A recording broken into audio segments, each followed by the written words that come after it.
selamat pagi teman-teman semuanya. Hari ini kita mau membahas mengenai topik pengembangan masyarakat di acara kita, BISU atau Bincang Isu Sosial.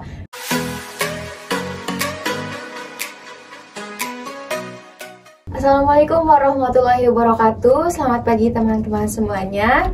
Sebelumnya perkenalkan, nama saya Sherin Amalia. Hari ini kita mau membahas mengenai topik pengembangan masyarakat atau pengabdian kepada masyarakat di acara kita, BISU atau Bincang Isu Sosial. Sebelumnya perkenalkan saya untuk menyapa terlebih dahulu nih narasumber kita atau teman berbincang kita pada pagi hari ini. Apa kabar Bang Angga?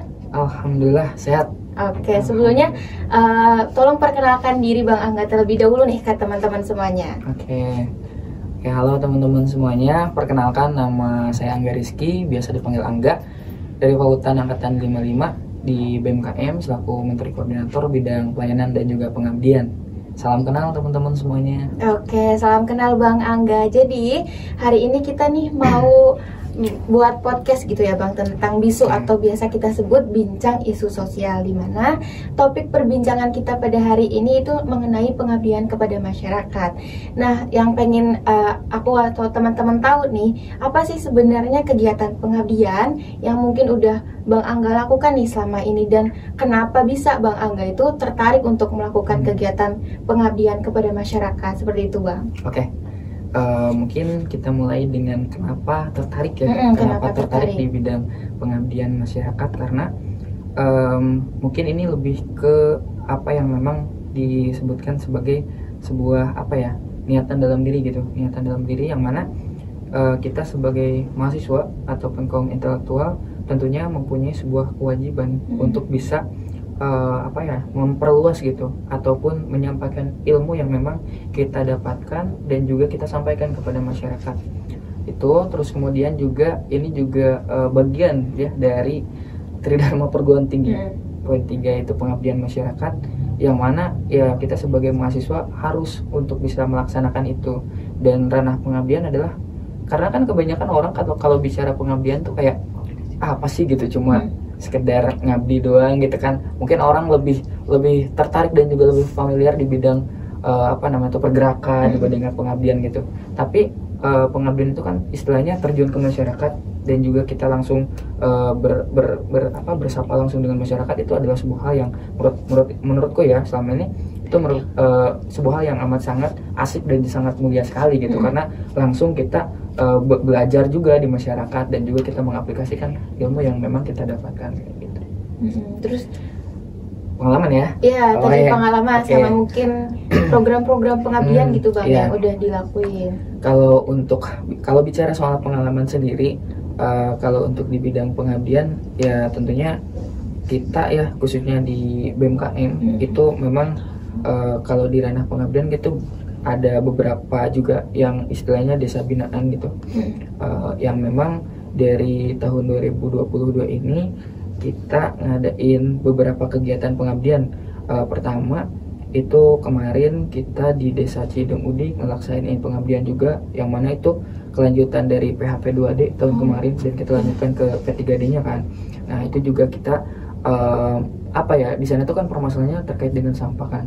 Jadi kita kemarin dapat dana sekitar segitu tuh langsung kita belikan untuk mesin sampah anorganik pencacah kayak gitu, dan kita masih berlanjut juga di Desa Cideng Undi. Terus kemudian kita juga kemarin ada kegiatan dari IPB Mengajar. Nah IPB Mengajar juga ngadain kegiatan Edelweiss pengabdian kepada masyarakat juga, cuman ini lebih ke pendidikan kan, anak ngajar anak-anak SD di Desa Cibitung Wetan di daerah mana itu tuh, Ciampea ke sana. Nah, itu juga kita ngadain pengabdian juga di sana selama ya kurang lebih sampai sama kayak KN 30 hari. 30 hari gitu ya. Jadi ya lumayan lama juga di waktu libur atau pas kemarin libur UTS ya kalau nggak salah. Jadi alhamdulillah anak-anak IPB Mengajar yang ngadain kegiatan pengabdian. Terus kemarin juga kita ada seruni juga Semarak Bumi Tani. Itu memperingati Hari Tani Nasional di bulan September, dan kita juga selain memang apa yang namanya itu kegiatan pengabdiannya kan memang benar-benar di lingkar kampus gitu. Jadi kemarin tuh kita di 3 desa ada penanaman pohon, terus juga ngajar juga di anak-anak SD, dan terakhir penutupannya itu kita ngadain perlombaan. Dan mungkin kalau untuk pengabdian di tingkat nasionalnya ya, kemarin kita ikut juga di kegiatan ekspedisi nasional karena kebetulan kita juga salah satu pengurus inti di Forum Nasional Sosial Masyarakat, aliansi yang istilahnya bergerak di bidang pengabdian gitu di Indonesia. Nah, kemarin kita ngadain kegiatan di Pulau Enggano, itu di Bengkulu. Jadi ya itu merupakan salah satu pengalaman yang luar biasa juga karena kita kegiatan benar-benar di pelosok banget gitu, di pelosok apa namanya itu, di pelosok ujung Bengkulu banget gitu. Jadi ya itu mungkin selain pandang terkait dengan pengabdian ataupun pengalaman kayak gitu. Oke, dari perbincangan tadi yang udah disampaikan sama Bang Anggani itu kan banyak ya Bang. Maksudnya kalau kegiatan pengabdian ini kan kita ketemu langsung sama masyarakat, kita ketemu langsung sama anak-anaknya, bahkan sampai tadi yang ke pelosok-pelosok daerah gitu ya Bang. Kira-kira Bang, kalau misalkan kita ngadain pengabdian masyarakat gitu, apa sih Bang maksudnya kendalanya yang dihadapi? Karena kan ke pelosok daerah kan itu daerah baru yang kita emang belum sama sekali belum pernah ke situ gitu ya Bang.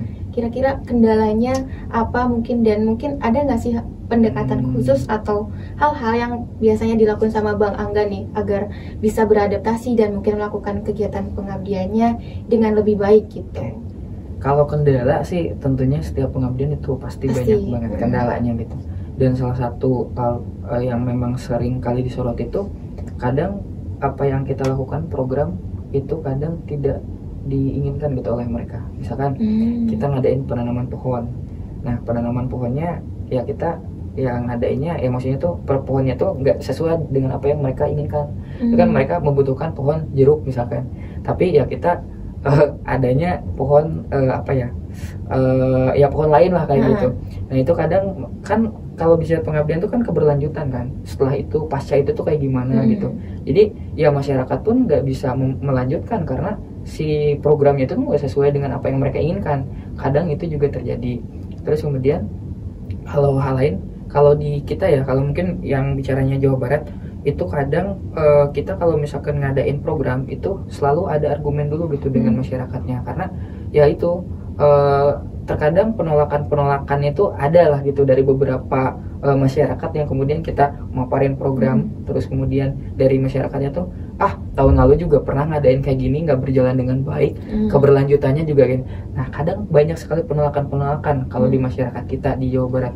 Tapi ketika bicaranya di Sumatera yang kemarin Abang ikut di kegiatan pengabdian di sana, itu tuh mereka tuh terbuka banget, lebih terbuka gitu. Maksudnya tuh kayak oh gitu, ya deh kita tuh gini, jadi enak gitu. Maksudnya tuh warganya tuh welcome, terbuka gitu, interaktif dan juga apa ya, nggak ada kesan bahwa mereka menolak secara halus dengan kita kayak gitu. Jadi perbedaannya sangat drastis sekali yang Abang rasakan gitu. Jadi masyarakatnya tuh terbuka banget dan sangat berasa banget kehadiran kita di sana tuh. Sangat diayomi banget. Dan meskipun memang di sini juga mungkin di kita kalau misalkan ada teman-teman yang KKN ya pasti di ini juga kan welcome. Cuman kayak ya pasti menemukan suatu hal dimana kita harus berargumen dulu nih terkait dengan program yang kita lakukan, dan penerimaan di masyarakat pasti dipertanyakan dulu ini itu.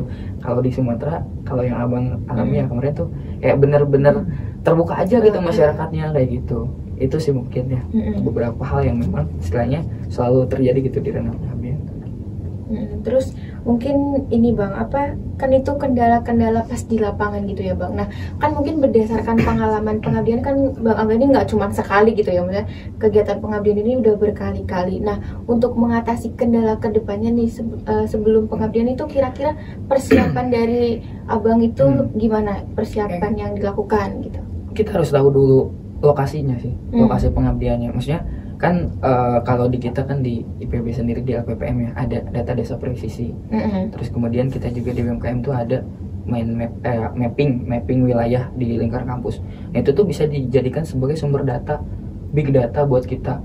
Kalau misalkan dari Ormawa ataupun dari ya wilayah lah gitu yang ingin misalkan mengabdi di suatu desa ataupun pengen punya desa binaan, yaitu salah satu sumber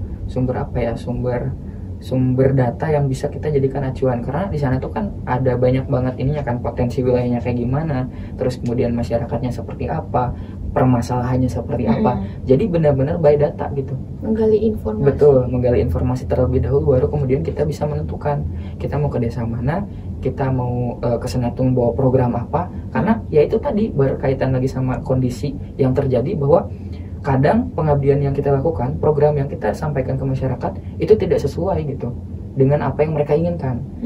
Efeknya adalah keberlanjutan setelah itu, nggak ada yang mau meneruskan.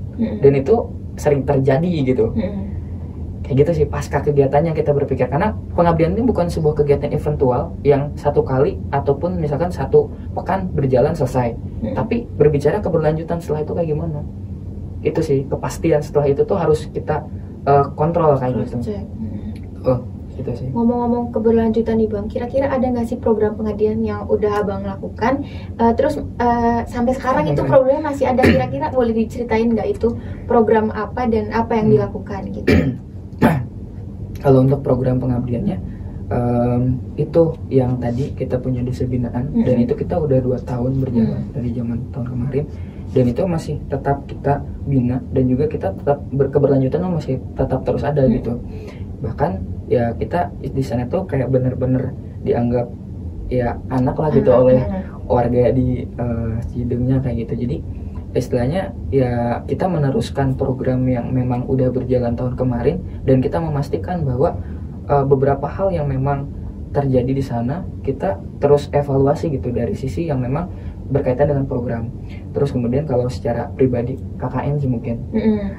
Kalau KKN kan Abang tuh tahun 2021 tuh KKN, dan itu tuh sampai sekarang kita masih terus controlling ke desa KKN itu. Kebetulan Abang KKN di daerah kan, di daerah. Terus ada beberapa program yang berkaitan juga dengan lingkungan, itu sampah organik yang kita pakai maggot medianya untuk dan itu tuh sampai sekarang dari awalnya satu keranda ya namanya, satu wadah maggot untuk satu rumah, itu sekarang udah ada kurang lebih 10 per masing-masing rumah itu Bang?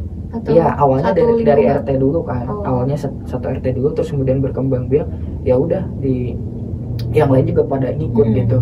Dan ya mungkin itu salah satu hal yang istilahnya jadi legacy lah gitu. Setelah kita pasca kegiatan pengabdian, setelah KKN ada keberlanjutannya kayak gitu. Kita masih tetap terus silaturahim, kita masih tetap terus ngontrol juga, dan ya alhamdulillahnya ternyata antusiasme masyarakatnya tuh luar biasa setelah itu tuh. Yang kita pikir awalnya ya ini pasti udah deh beres deh kayaknya gitu, nggak bakalan dilanjutin, tapi ternyata alhamdulillah masyarakatnya antusias, masyarakatnya mau untuk ngeberlanjutkan gitu kayak gitu sih kan.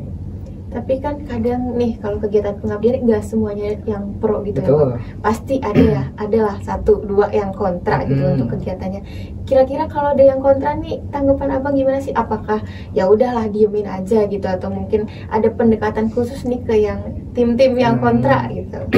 Kadang sih kalau di lapangan kan menemukan hal yang kayak gitu tuh kayak ya tadi gitu, permasalahannya bahwa kayak kegiatan yang kita bawa itu tuh udah pernah dilakuin misalkan tahun kemarin, tapi tetap aja gitu bahwa keberlanjutannya itu loh gitu deh gitu, misalkan ya omongan-omongan masyarakatnya tuh keberlanjutannya itu loh gitu, dan cenderung nggak ada manfaatnya gitu, buat apa sih dilakuin lagi kayak gitu.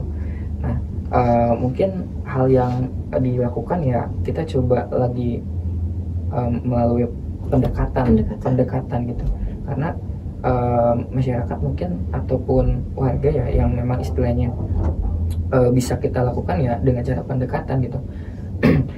Dengan ya misalkan kita berkunjung ke rumahnya bukan hanya sekedar memaparkan terkait dengan program, bukan hanya terkait dengan program yang kita bawa terus kemudian mereka nggak nerima atau apa, ya udah gitu, maksudnya ya kita sekedar ngopi, sekedar ngobrol, bahkan sampai pernah tuh waktu di mana ya, Cideng atau di mana gitu, itu kita sampai ikut ronda.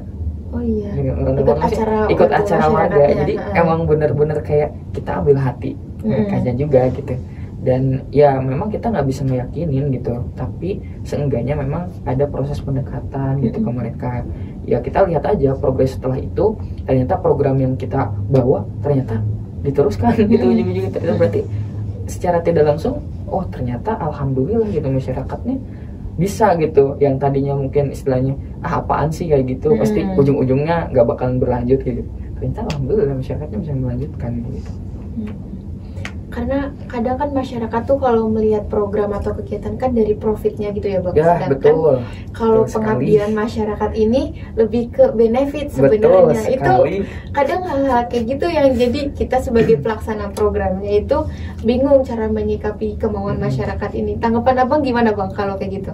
Iya, kadang ya emang benar gitu, maksudnya money oriented itu emang benar masyarakat tuh gitu, karena ya apa ya namanya, buat apa sih lu ngadain itu kalau nggak ada keuntungan buat kita gitu.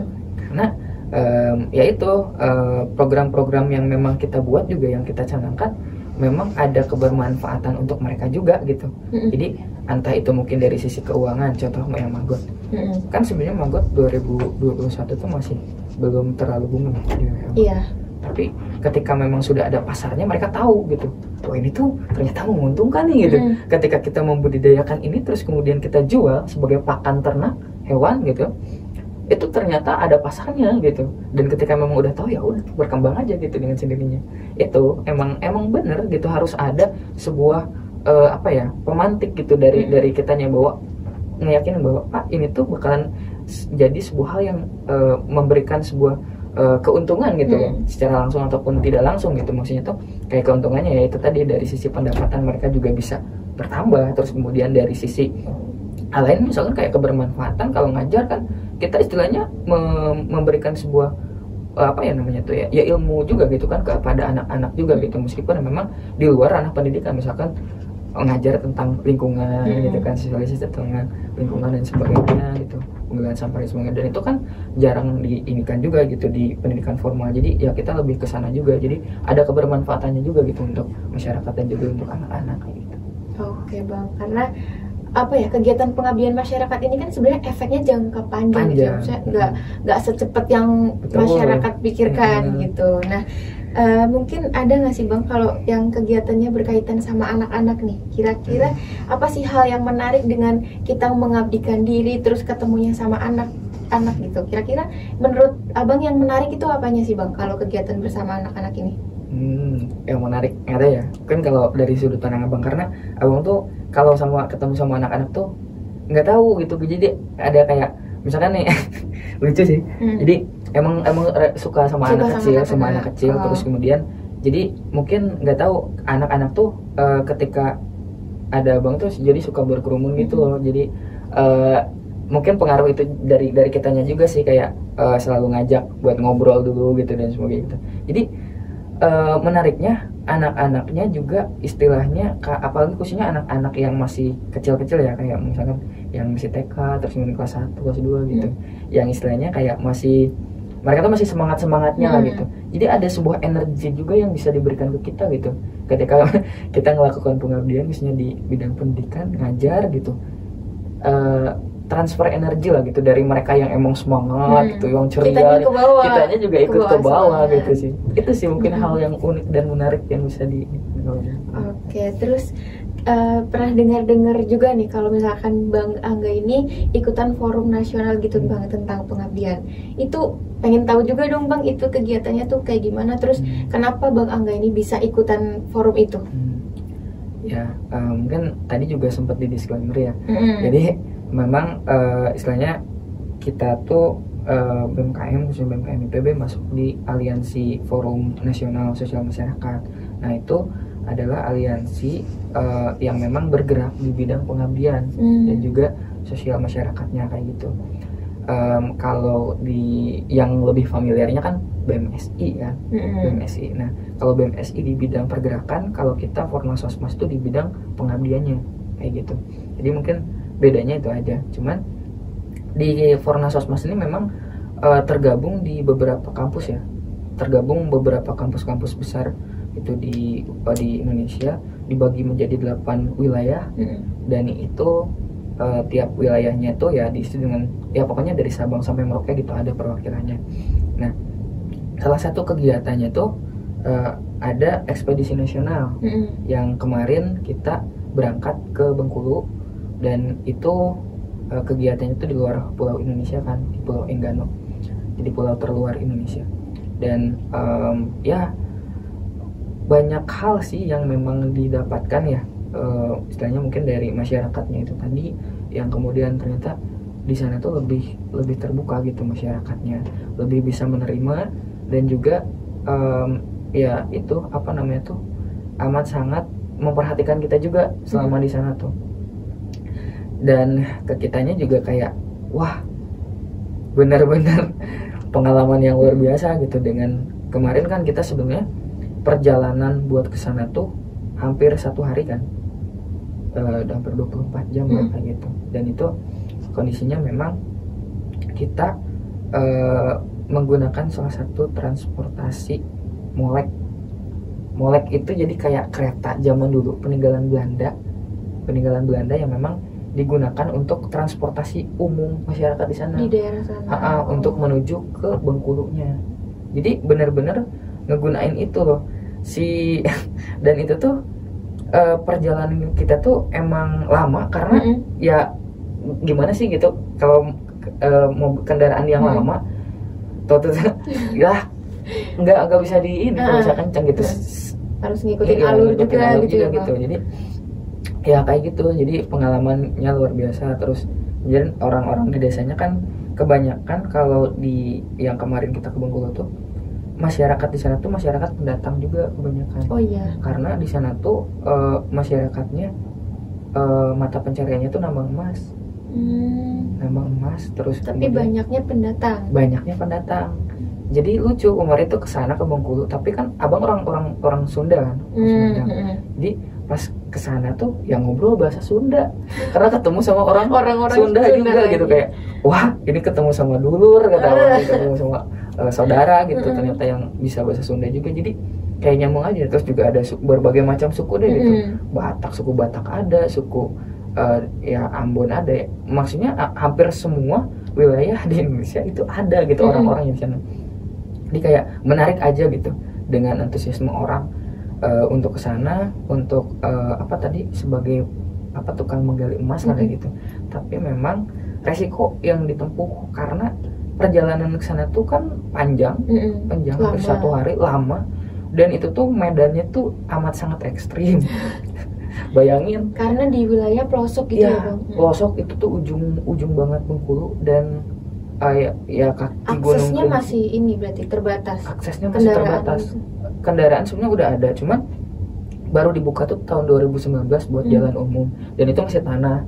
Ketika dipakai mobil strada yang kayak gitulah, yang mobil gede-gede gitu, itu tuh tetap aja nggak bisa naik karena ya lumpur semua jalannya gitu. Dan ada 2 sih, kalau yang sering digunakan tuh pakai molek itu tadi. Kalau molek tuh resiko bahayanya luar biasa juga, karena kanan kiri tuh jurang, dan bener-bener kayak ini mohon maaf ya, mungkin ini juga jadi bahan evaluasi gitu. Maksudnya tuh kayak abang tuh ngeliat bahwa dari sisi pembangunan kita tuh di Pulau Jawa tuh amat sangat beruntung gitu. Kayak di mereka di Bengkulu ya, khususnya di daerah-daerah pelosok, mungkin ya kalau di kita di daerah pelosok ya masih jalannya masih inilah, aksesnya masih ini terbilang mudah, dan kalaupun misalkan jelek ya paling jalan batu gitu. Tapi di sana tuh udah benar-benar kayak mempertaruhkan hidup dan juga mati. Kanan kiri jurang, terus jalannya tuh si relnya tuh udah pakai kayu, bukan lagi rel ini.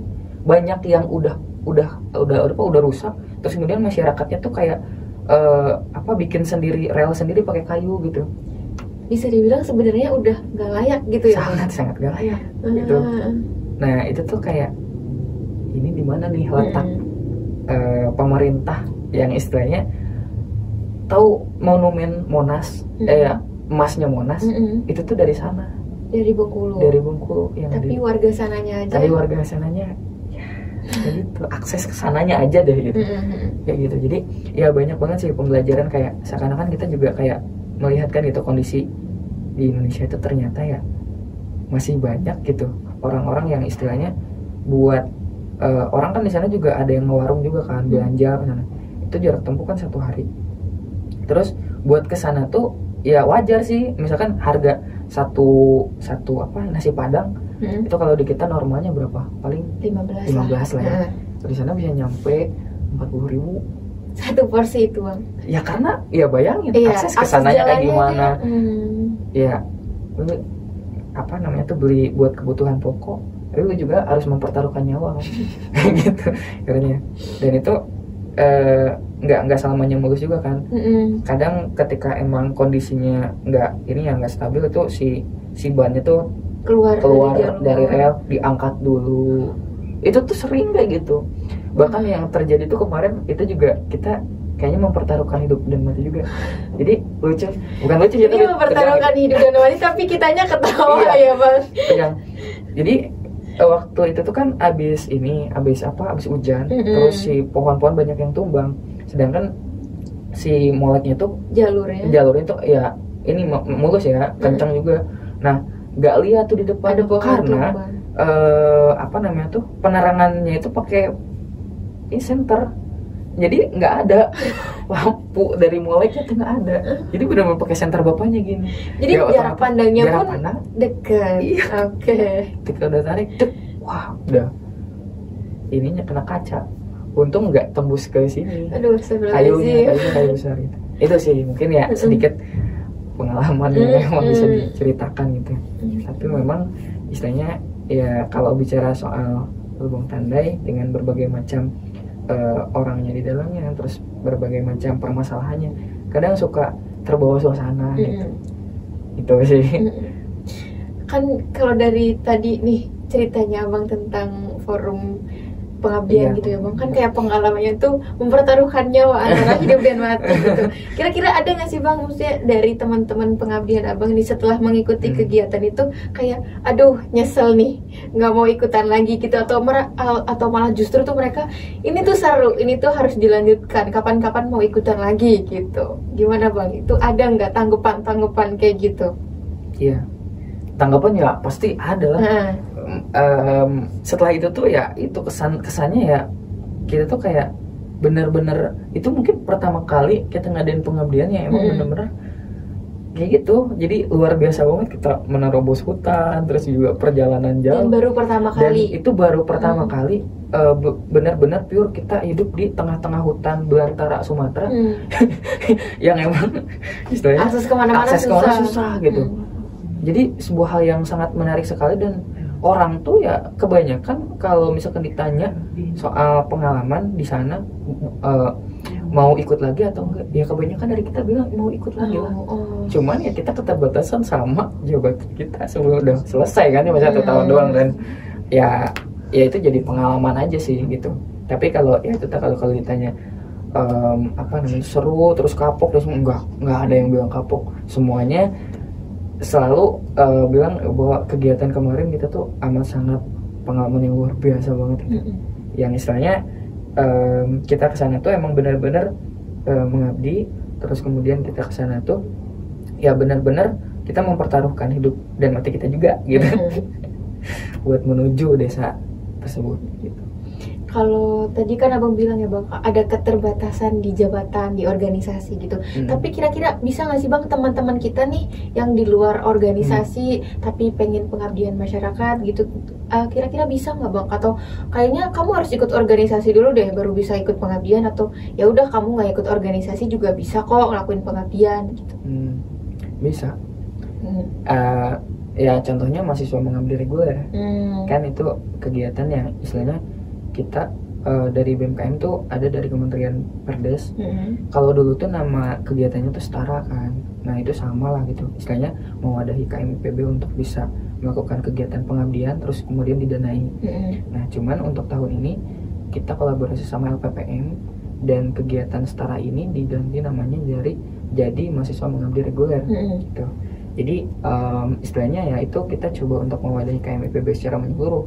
Itu bukan hanya orang-orang yang memang istilahnya terbatas aktif di organisasi saja gitu, tapi kalau misalkan memang orang-orang yang istilahnya pengen mengikuti kegiatan pengabdian tapi ya terhambat karena dia nggak ikut organisasi, ya itu wadahnya gitu, bisa ngikutin itu. Dan pun istilahnya selain dia juga turun lapang, dia juga ngerjain proyek bareng teman-teman, dia juga didanai gitu. Dari sisi transportnya kan didanai juga, terus kemudian ya dari sisi pendanaan untuk kegiatannya juga didanai. Jadi ya banyak lah gitu benefit yang dia dapatkan, yang teman-teman dapatkan ketika mengikuti kegiatan dari mahasiswa mengabdi reguler itu mungkin salah satu wadah. Cuman banyak kok ada wadah lain kan, LPPM juga banyak juga kan ngadain kegiatan-kegiatan yang memang istilahnya buat meningkatkan awareness juga gitu kepada KMIPB untuk bisa mengikuti kegiatan pengabdian kayak gitu. Ngomongin kegiatan pengabdian ini kan kegiatannya sukarela gitu ya Bang, maksudnya atas kemauan diri sendiri gitu, tanpa adanya paksaan atau dorongan gitu-gitu. Sedangkan kegiatan sukarela ini kan kaitannya sama minat seseorang gitu ya Bang. Nah kalau kita ngomongin minat seseorang nih Bang untuk kegiatan pengabdian, sebenarnya gimana sih cara kita tuh cari tahu minat kita ke bidang pengabdian itu kayak gimana? Apakah emang kita minat atau sekedar cuman kayak pengen tahu atau coba-coba gitu? Ya itu ya mungkin ini juga jadi sebuah tantangan sih sekarang, karena kita sekarang tuh kebanyakan ya mungkin bukan hanya di ranah KM, tapi di wilayah pun sama sih kayaknya merasakan hal yang sama. Kalau daya tarik organisasi itu udah mulai menurun gitu seiring adanya beberapa kegiatan-kegiatan yang memang sama gitu, kayak MBKM, terus kemudian ya itu kan orang pasti bakal berpikir ulang gitu ketika dia ngikuti sebuah organisasi ataupun kegiatan, apa sih benefit yang dia dapatkan gitu kan. Terus kemudian ya lu ketika memang disandingkan dengan MBKM ya jelas-jelas lebih worth it MBKM dong gitu.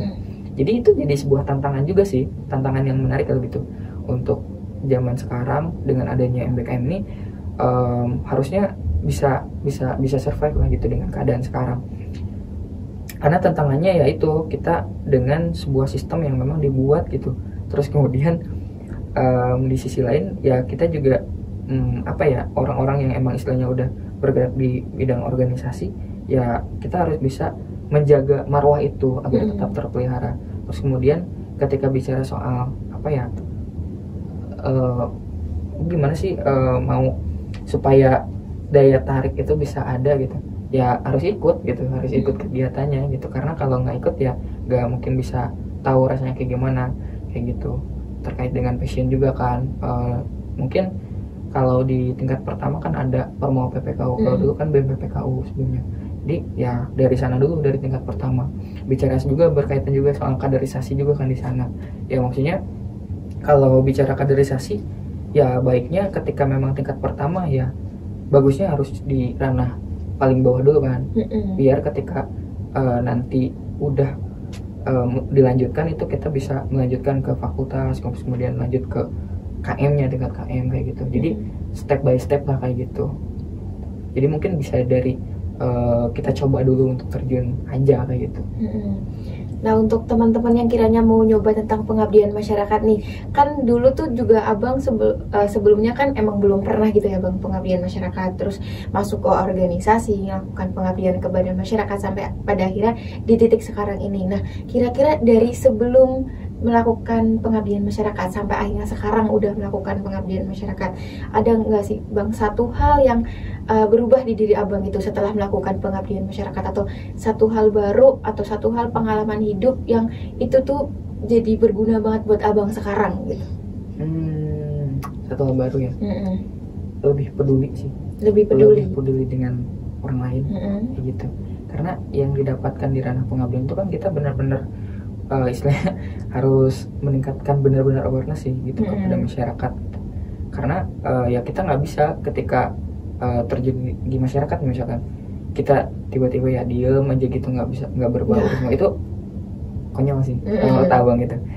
Ranah pengabdian itu kan istilahnya kita sosialisasi dengan masyarakat, kita tahu keadaan masyarakat kayak gimana, ya kita istilahnya ya berbaur, nggak ada jarak, kita mahasiswa, kita orang yang istilahnya orang luar gitu ya, kita bergabung dengan masyarakat. Jadi itu sih lebih mengarah ke kepekaan diri kita untuk lebih peduli terhadap orang lainnya sih. Yang abang benar-benar bisa dikatakan ya berubah tuh dari sana gitu. Di sana sih yang menurut abang tuh kayak lebih bisa meningkatkan lah gitu rasa kepedulian kita terhadap sesama. Oke, mungkin sekarang pertanyaannya gini Bang, seberapa penting sih kira-kira untuk pemuda sekarang ini, apalagi biasanya kita disebut pemuda itu generasi penerus bangsa gitu ya Bang, biasanya. Nah, iya agak sebenarnya julukan itu tuh agak berat gitu ya Bang. Tapi menurut Abang nih, seberapa penting sih pemuda sekarang di zaman sekarang yang modern, yang apa-apa serba teknologi, apa-apa serba udah kayak anak-anak zaman sekarang tuh udah agak beda gitu ya Bang. Maksudnya mereka itu zamannya, teknologinya, mungkin pola pikirnya juga udah beda. Kira-kira kepedulian mereka ke masyarakat juga kan udah beda gitu ya Bang. Kira-kira penting nggak sih buat mereka itu? Seberapa pentingnya itu pengabdian kepada masyarakat untuk pemuda gitu Bang? Ya kalau bicara soal pengabdian ya penting lah. Kalau bicara soal mahasiswa ya, karena kan ya kita sebagai mahasiswa mempunyai sebuah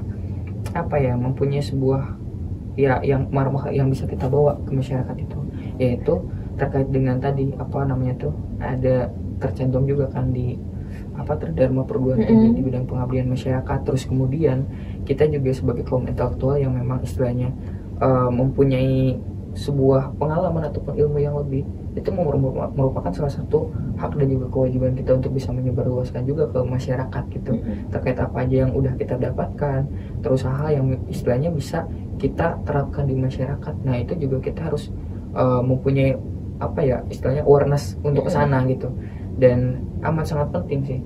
Dan ya itu kembali lagi ke gimana itu tuh menjadi sebuah tantangan buat kita sebagai generasi muda untuk bisa melawan berbagai macam tantangan sekarang gitu. Kadang ya orang-orang pasti sekarang lebih nggak tahu ya, kalau dulu kan orang mungkin yang dibawa itu ketika ngobrol sama orang itu pasti bawa buku gitu kan, nyatat dan sebagainya. Kalau sekarang ya HP gitu. Kuliah pun sekarang pakai HP. Nah itu kan jadi sebuah tantangan kan bagi kita sebenarnya. Ya baik, bisa dikatakan baik ketika kita menggunakannya dengan hal yang baik juga gitu kan, si teknologi itu. Jadi ya kembali lagi ke kitanya gitu, bagaimana kita bisa survive dengan keadaan sekarang. Terus kemudian kita juga bisa mengabdikan diri kita ke masyarakat dengan memberikan sebuah nilai yang memang udah kita dapatkan di kampus itu. Oke, ternyata kegiatan pengabdian ini nggak cuman serunya kalau diceritain, tapi serunya tuh kalau kita ngelakuin langsung gitu ya Bang, kita terjun langsung ke lapangan gitu. Nah dari obrolan kita atau perbincangan kita pada pagi hari ini nih, udah banyak banget tadi tentang pengabdian yang udah Bang Angga lakukan, entah itu ke masyarakat, ke anak-anak, forum pengabdian se-Indonesia, bahkan sampai ke pelosok terluar Indonesia gitu ya Bang. Udah pengalamannya antara hidup dan mati ini, antara mempertaruhkan nyawa gitu ya Bang. Pengabdian masyarakat yang dilakukan sama Bang Angga ini udah bisa kita bilang keren banget ya teman-teman. Nah kira-kira closing statement dari Bang Angga nih tentang pengabdian masyarakat gimana Bang? Mengabdi tidak bisa sendiri, mengabdi perlu bersinergi. Karena ketika kita melakukan pengabdian kita nggak bisa sendiri. Ketika kita berbicara pengabdian itu tidak bisa satu kali, karena bukan kegiatan eventual, tapi berbicara keberlanjutannya. Jadi kita nggak bisa melakukan sendiri, kita perlu banyak orang untuk bisa menyinergikan pengabdian ini, berbicara mengenai jangka panjang dan keberlanjutannya. Gitu sih. Oke, terima kasih banyak Bang Angga, terima kasih banyak atas pengalamannya, atas ceritanya, mungkin atas waktu dan kesempatannya untuk bergabung bersama kita di podcast Bisu atau Bincang Isu Sosial pada hari ini. Semoga nanti kita ada kesempatan lain gitu ya Bang, untuk ngobrol-ngobrol lebih jauh nih tentang pengabdian masyarakat. Oke. Mungkin itu saja dari kami. Sekian, terima kasih Bincang Isu Sosial pada hari ini. Wabillahi taufiq wal hidayah. Wassalamualaikum warahmatullahi wabarakatuh. Waalaikumsalam.